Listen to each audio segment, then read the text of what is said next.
As the world's greatest swordsman and one of the 7 warlords of the sea, Mihawk quickly established himself as a dominant figure. However, despite the grandeur of his introduction, many fans argue that Eiichiro Oda, the creator of One Piece, introduced Mihawk too early in the story and has struggled to keep him relevant throughout the series, particularly in relation to sword fights and other major conflicts. In this video, we're going to explore why Mihawk's introduction feels rushed and analyze the challenges Oda's faced in maintaining Mihawk's relevance as the narrative has progressed. But before we get started, please make sure to subscribe to the channel, drop a like, share this video with a friend. It's free. Now back to the video. So Mihawk's introduction came in chapter 49 of One Piece, a pivotal moment in the East Blue Saga where Roronoa Zoro, Luffy's swordsman crewmate, sought to challenge Mihawk in pursuit of his dream of becoming the world's greatest swordsman. Mihawk's appearance was a watershed moment for the story as it provided the first real glimpse of the power dynamics within the Grand Line and hinted at the immense strength of the world's top tier fighters. However, Mihawk's introduction feels rushed for several reasons. Mihawk was introduced during the East Blue Saga, a relatively early and low stakes section of One Piece compared to later arcs. By this point, the Straw Hat Pirates had barely begun their journey and the power scaling was still in its infancy. Mihawk's appearance, particularly his overwhelming defeat of Zoro, felt jarringly premature. While this served to emphasize how far Zoro had to go, it also set an incredibly high bar for Mihawk's future appearances, making it difficult to showcase his abilities again without overshadowing the growth of other characters.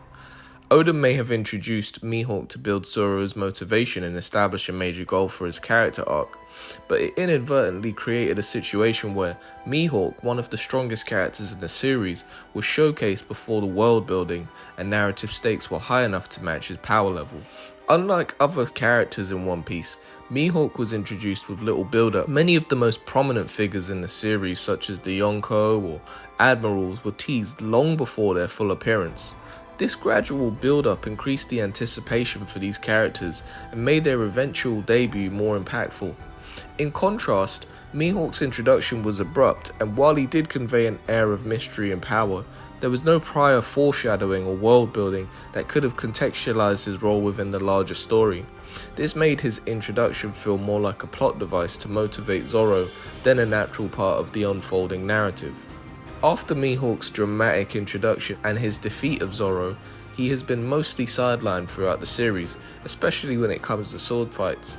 Despite being the world's greatest swordsman, Mihawk has not been involved in many of the major conflicts in which swordsmanship has played a critical role.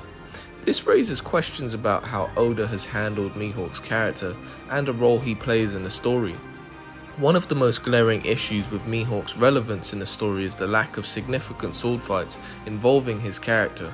Swordsmanship is a major combat style in the world of One Piece, and many of the strongest fighters are swordsmen or use swords in their fighting style. Characters like Shanks, Zoro, and even Admiral Fujitora all wield swords, yet Mihawk has rarely been involved in direct confrontations with any of them since his introduction. For instance, despite the rivalry implied between Mihawk and Shanks, there has been little to no on-screen interaction between the two. Their history is alluded to in passing, but fans have yet to see a direct sword fight or confrontation.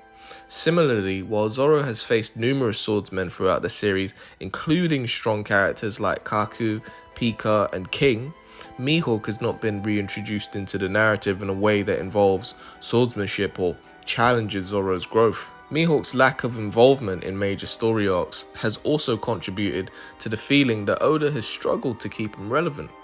After the East Blue Saga, Mihawk made sporadic appearances, such as during the Marineford War, where he fought briefly against Whitebeard's forces.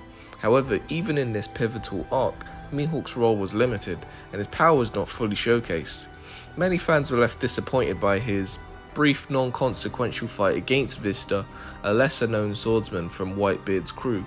Instead of having a major, impactful fight, Mihawk's involvement felt like an afterthought. Mihawk, despite his title and reputation, has often been sidelined during these major moments.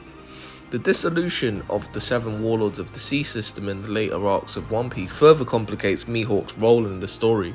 The Warlords were a group of powerful pirates who maintained a delicate balance of power within the world government. Mihawk, as one of the Warlords, benefited from this position, was largely left to his own devices. However, with the Warlord system abolished, Mihawk's relevance in the world's political structure has diminished. Although it is implied that Mihawk is now being hunted by the Marines, this development has occurred mostly off screen, leaving fans to wonder what Mihawk's future role will be. Several key moments in the story could have been used as an opportunity for Oda to reintroduce Mihawk in a meaningful way. For instance, the Wano arc, which revolves around the samurai culture and features multiple high-level swordsmen, would have been an ideal setting for Mihawk to re-enter the story.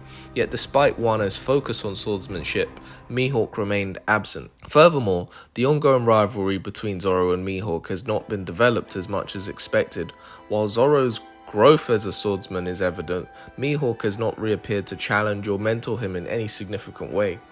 Fans are eagerly awaiting the moment when Zoro will face Mihawk again, but the long delay has made it difficult for Mihawk to maintain his relevance, especially as other powerful swordsmen are introduced.